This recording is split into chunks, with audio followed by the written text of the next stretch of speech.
Mon exposé enrichissant. Je remercie également Madame Keïta et son équipe du soutien apporté au Conseil pour sa visite.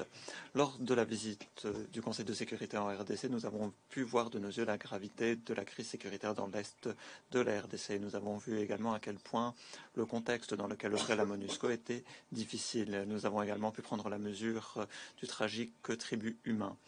Le Royaume-Uni demeure gravement préoccupé par l'intensification de la violence et par la détérioration de la situation humanitaire dans l'est de la RDC. Nous condamnons catégoriquement la progression du groupe armé illégal M23, un groupe faisant l'objet de sanctions de la part des Nations Unies dans le Nord Kivu. La recrudescence de la violence a été source de grandes souffrances humaines et a causé plus de 800 000 déplacés depuis mars 2022. Nous condamnons, dans les termes les plus forts, les violences commises par tous les autres groupes armés.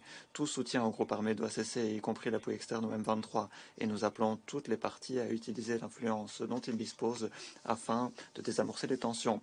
Nous nous félicitons de signes indiquant un retrait du M23 et la passation de certains sites aux forces régionales de la CEE.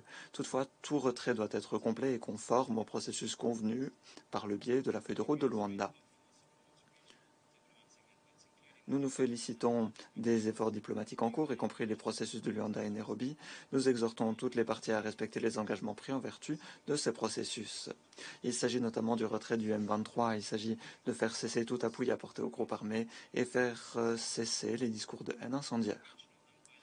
Les forces régionales et bilatérales déployées en RDC, y compris la force régionale de la communauté de l'Afrique de l'Est, les forces de défense populaire de l'Ouganda, les forces de défense nationale du Burundi et le contingent angolais